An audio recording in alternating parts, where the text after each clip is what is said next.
इस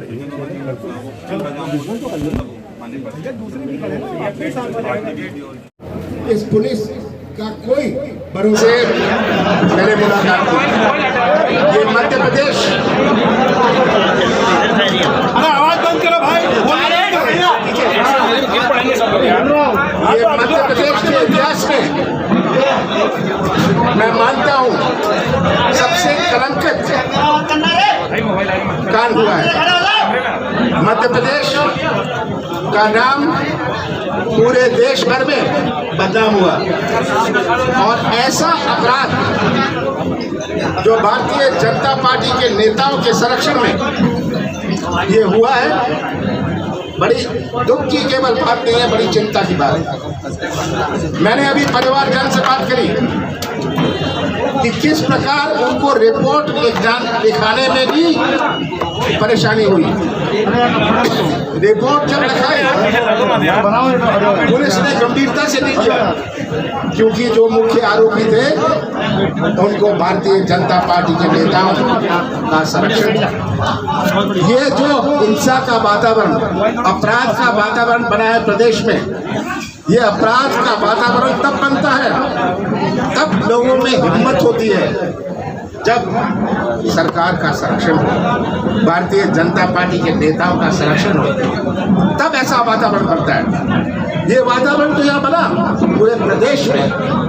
आज अपराधी और गैर सामाजिक तत्व हावी है। ये बड़ी दुख की बात है, इस पर कोई कार्रवाई नहीं करी जा रही है। हमारा प्रदेश कहाँ जा रहा है?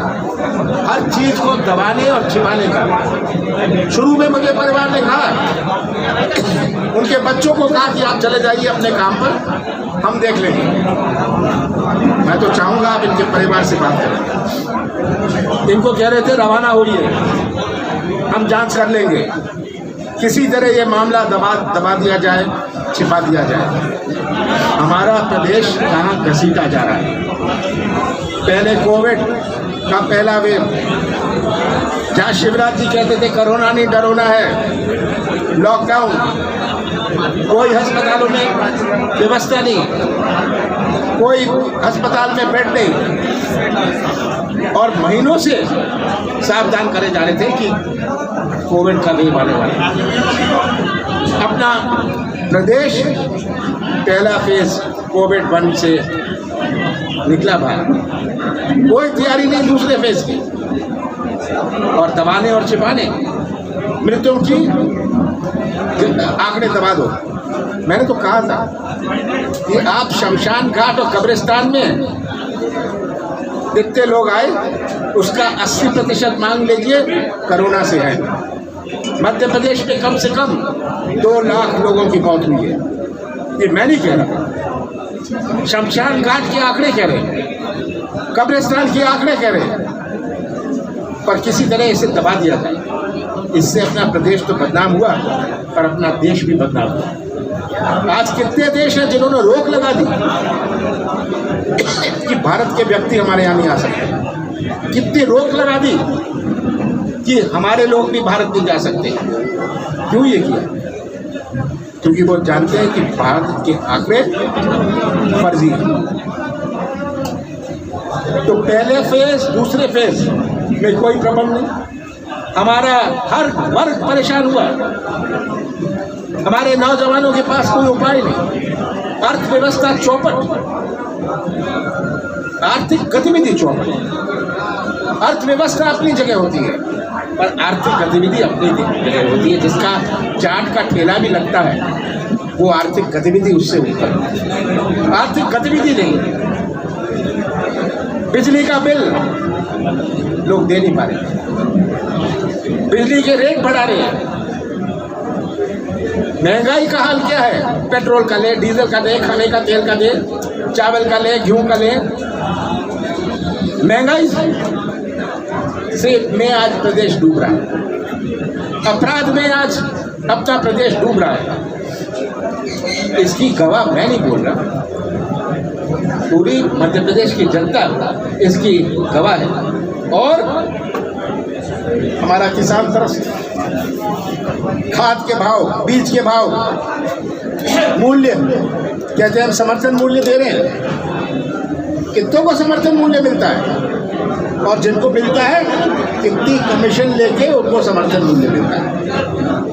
कृषि क्षेत्र से ही हमारे मध्य प्रदेश की अर्थव्यवस्था बनती है। कृषि क्षेत्र चौपट होता है तो मध्य प्रदेश की अर्थव्यवस्था चौपट होती है। 70% हमारे प्रदेश की अर्थव्यवस्था कृषि क्षेत्र पर आधारित है। ये हमें बात समझनी है। कृषि क्षेत्र इतनी बुरी हालत में है, इतनी संकट में है, उनकी आवाज़ कैसे दबाई जाए, मीडिया की आवाज़ कैसे दबाई जाए, कोर्ट कचहरी की आवाज़ कैसी दबाई जाए। आप सब जानते हैं, आप सब मीडिया के हैं, आप सबसे पहले समाज सेवक हैं।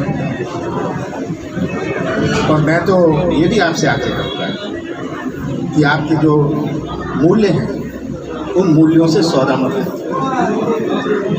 उन मूल्यों से कभी सौदा मत करें। आगे आने वाली पीढ़ियों को सामने रखते हुए उन मूल्यों से सौदा नहीं करेंगे।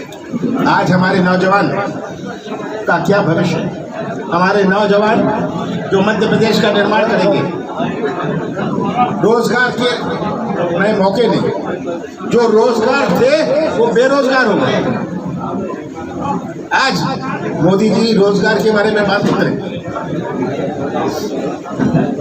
शिवराज जी घोषणा, कुछ भी घोषणा कर लो, कौन सी घोषणा पर क्रियान्वयन होता है? बेरोजगारी भत्ता किसको मिल रहा है? गिने चुने बीजेपी के कार्यकर्ताओं को ये सब घोषणाओं का थोड़ा बहुत लाभ मिलता है, उन्हें भी पूरा नहीं मिलता। और ये आज जो हालात है मोदी सरकार की और शिवराज सरकार की, जहाँ हमारे प्रदेश को और हमारे भविष्य को अंधेरे में धकेल रहे हैं, ये कैसे सुधरेगा?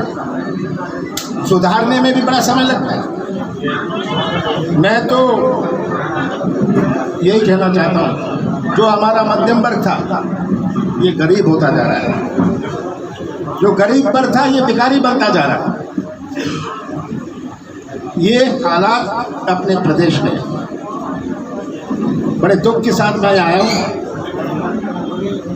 कांग्रेस ये लड़ाई लड़ती रही और जो मुझे सुनने में बात आई, जो श्रम बिना कपड़े के पाए गए, इसको उजागर नहीं किया पुलिस।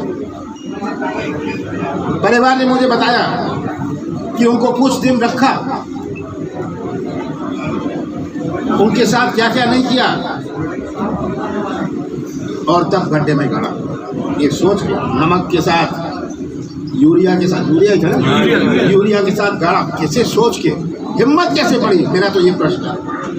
हिम्मत तो होती है जब ये वातावरण होता है। वो जानते हैं हमें नेताओं का संरक्षण है, इसके बारे में कोई जवाब नहीं देता बीजेपी में। जवाब दे, उन्होंने कहा विधायक आए जब सब खत्म हो गया। जब हमने रिपोर्ट करी कोई विधायक नहीं आए। ये मैं नहीं कह रहा, उनका परिवार कह रहा। और आखिरी बात मैं कहना चाहता हूँ, ये ईवीएम के बारे में। ईवीएम ने पूरे देश भर में एक शक पैदा किया। जब भी हम पूछे, भाजपा कहती है कि ईवीएम तो कांग्रेस सरकार लाई थी। हाँ, हम लाए थे। उस समय चिप दूसरा था, टेक्नोलॉजी दूसरी थी, सब कुछ बदल गया। मेरा तो एक साफ प्रश्न है, अगर भाजपा 200 सीट जीते, खुशी से जीते, केवल ईवीएम से क्यों जीतना चाहता है? आज विश्व में, अमेरिका में कोई ईवीएम नहीं है, वो क्या सक्षम नहीं है? पूरे यूरोप में ईवीएम नहीं है, फ्रांस, जर्मनी में ईवीएम नहीं है। जर्मनी ने तो अपने संविधान में संशोधन किया कि हम ईवीएम का उपयोग नहीं करेंगे। जापान ने कहा हम ईवीएम का उपयोग नहीं करेंगे। क्या उनके पास टेक्नोलॉजी नहीं? क्या वो सक्षम नहीं है? क्या वो समझदार नहीं है?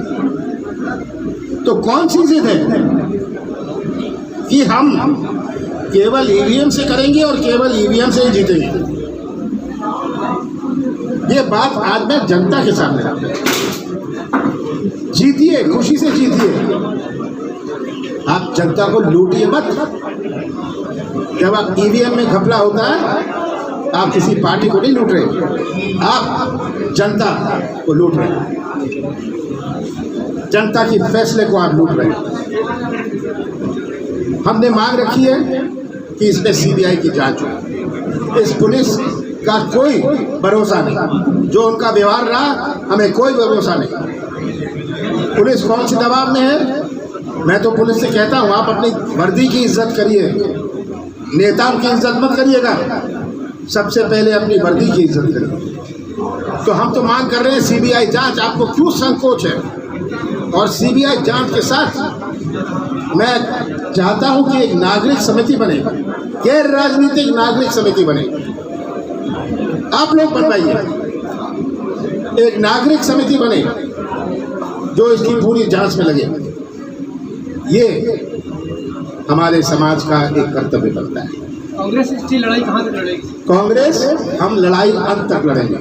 ये प्रश्न एक परिवार का नहीं है, ये प्रश्न 5 लोगों का नहीं है, ये प्रश्न पूरे आदिवासी समाज का। पोस्टमार्टम रिपोर्ट भी 5 दिन के बाद जारी नहीं हुई।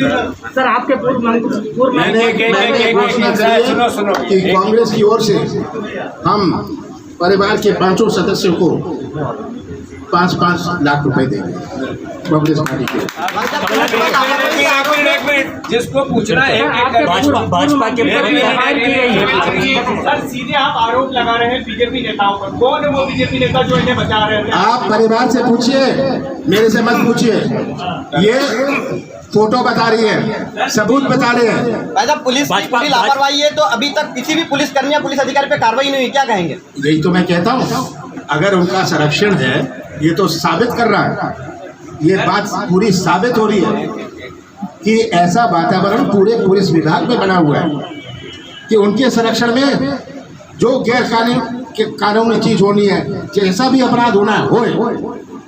भाई साहब, बीजेपी प्रवक्ता ने कल एक स्टेटमेंट दिया है जिसमें उन्होंने कहा है कि कमलनाथ जी और कांग्रेस एक अच्छी राजनीति कर रही है और आदिवासियों और सवर्णों के बीच में गैप पैदा करने की कोशिश कर रही है। वो इसलिए अगर उनको यही दिखता है, अंत में वो सोचते हैं कि मध्य प्रदेश की जनता मूर्ख है, मध्य प्रदेश की जनता बहुत समझदार है और अंत में मध्य प्रदेश की जनता सच्चाई का साथ देगी। सर पीड़ित परिवार से पूर्व मुख्यमंत्री यहाँ मिलने आ रहे थे, उन पर भी FIR का केस दर्ज किया गया है। मैं समझा। पूर्व मंत्री सज्जन सिंह वर्मा जी पीड़ित से मिलने आए थे, उन पर भी गोपालपुर में FIR दर्ज की गई है सरकार के द्वारा। मध्य प्रदेश सरकार के देखिए, यही उपाय इनके पास बचे हैं। FIR की राजनीति, ये हमारी इंस्टीट्यूशंस जो हैं इनको बर्बाद कर रही है। भाजपा के जिला अध्यक्ष का आज बयान आया है कि ये परिवार जो है कांग्रेसी था। ये परिवार भाजपा के जिला अध्यक्ष का परिवार मजदूरी करता है। आरोपी नहीं, आरोपी परिवार आरोपी परिवार किसका है, कैसा उसका संबंध यहाँ के विधायक के साथ है, ये सब साबित हो चुका है। इसके प्रमाण है, बड़े बड़े नेताओं के साथ उनके प्रमाण है। ये मैं नहीं कह रहा, ये तो बात प्रमाणित है। सीबीआई जांच नहीं होगी तो क्या करोगे आप?